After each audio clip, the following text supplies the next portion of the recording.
Dr. Christy Ennis. Welcome to Follow Me Friday, where motion is lotion. Today for our back and our hips, we're gonna make them feel really good. We're gonna do this all lying down, so you either need a mat or you can even do these right in bed.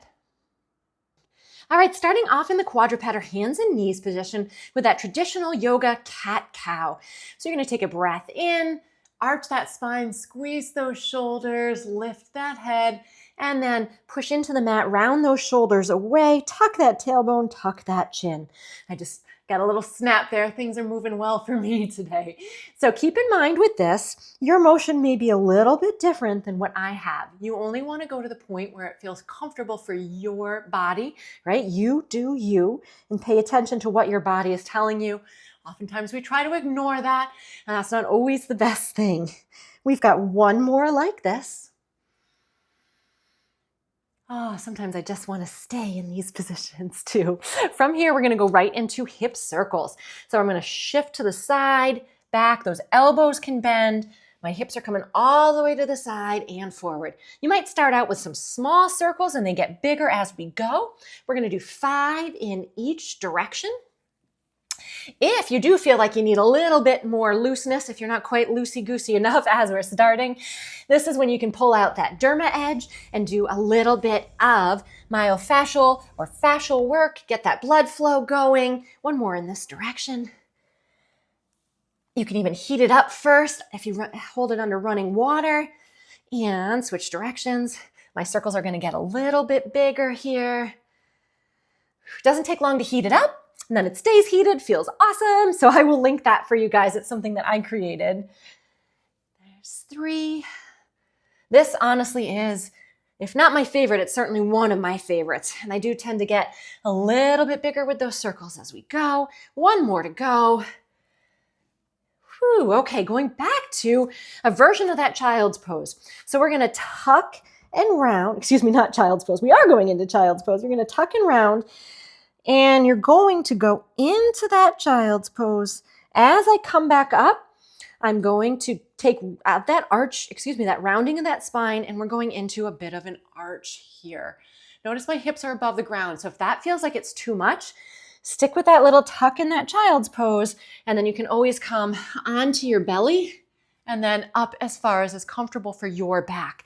Remember, everything I said before still applies here. We want to go to our comfort level. For me, I love just going right into this extension, but that is a little bit more aggressive than the other one I just showed you. So again, round, round, round. Now we're really getting a big stretching even in through that mid back as well as that low back. Here we've got one more like this, and then we're moving on, moving out. And here we go. Okay, back to our traditional child's pose now. So back to that neutral spine. Press that butt back as far as you comfortably can. Again, you may not get all the way down, and that's okay. You're gonna bring your butt off towards the left side of your heels. I'm gonna bring my arms over to the right, left arm on top of that right. Really gets a nice stretch through that whole side.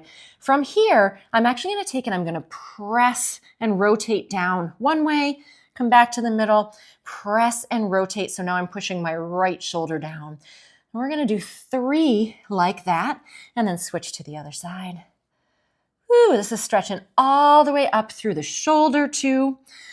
Some of those lat muscles play a role in our back as well, since they attach all the way in through the ribs, up into that shoulder too. So they're important to get stretched out as well. Same thing here. I'm gonna do that little rotation. If this part bothers you, don't do it. Easy enough, hopefully. And only go over as far as you can to the side, again, as is comfortable for your body. Okay, I'm coming up. I'm gonna have a seat. You're gonna bring those legs out in front this time, about hip width or shoulder width apart, and I'm gonna drop both knees down. So we're stretching out in through the rotators of the hip, and in through that hip flexor too, which most people's get tight. I can tell you that. Mine definitely are on both sides. Pay attention. You may be able to move to one side better than another side. Not uncommon, certainly, to see. And you can even add a little rotation as we go, if it feels good, right? To stretch that out a little bit more. here. I love this. This gets a little rotation through the spine, but pay attention, of course, again, I'm going to stress that a lot, to your body. Okay, from here, we're going to go into that traditional butterfly pose, and we're going to get a little flow. So soles of the feet together, and you're going to bring those legs wide. So I'm kind of reaching forward with a flat back. Soles of the feet together again, and then legs out straight. Again, nice flat back as I bring my chest forward. We're going to go through that little series 2 more times. So butterfly, wide leg fold, butterfly, straight. This is these little quick butterfly and wide and regular leg is a pose, a sequence that I tend to do actually frequently during the day. I just hop onto the floor and do this. It really helps to loosen up those hips.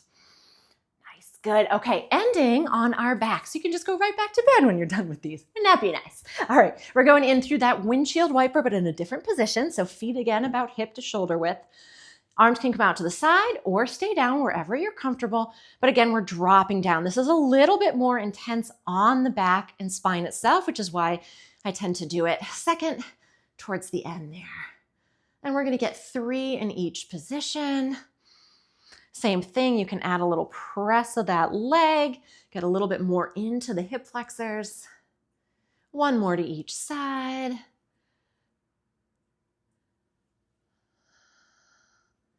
Nice, good. Coming back to the middle. I'm going to cross one ankle over my thigh. Goal here is to bring that opposite leg up towards you. If that is too much and it just doesn't feel good, bring that foot down and then take that knee and bring it towards the opposite shoulder with the other foot still on the ground to really stretch out this piriformis here and some of the other glute muscles. And we're going to add a little rock side to side just to massage the spine a little bit. Gets a little bit more stretch in one direction too. Make sure though, no pain here. This is not no pain, no gain. That's really important. Good. Okay, bringing that foot down, uncrossing, crossing the other one. Same idea, either bring that knee across the chest and then you can even add that little rock there, or bring that thigh up towards your chest. And again, just adding that nice gentle rock here. A little adjustment in through the spine. A little hip mobility, and we have 1 more stretch mobility thingy after this one. And then you should hopefully be feeling fantastic. So foot goes down, other foot goes down. I'm going to bring my thigh up towards my chest, hands behind that thigh, and then we're going to straighten that leg out as much as is comfortable on the back. We're not holding it here, and I should say as much as is comfortable on that leg. If there's any pain or if you have sciatica that's coming from the back, make sure that you don't actually hold the stretch. It's one of the reasons that we're doing this little gliding here. Nerves like to be glided and flossed, but not stretched. So we are getting the muscle, but if there's a nerve issue, this can help with that as well. Bringing those toes towards you. Make sure you're not getting any significant zingers here. That's important. I'm going to do 1 more on this side. I'm holding that a little bit. And then other side. If you do not have a nerve problem and you do want to hold this one a little bit longer at the end, totally good to do. You may find that it may be even too much to add that foot, that flexed foot in. That's okay too. You just keep your foot where it feels okay also. Make sure you're still breathing. That's part of this too. Diaphragm plays a role. 1 more, and then you should have happy back and happy hips. Good job.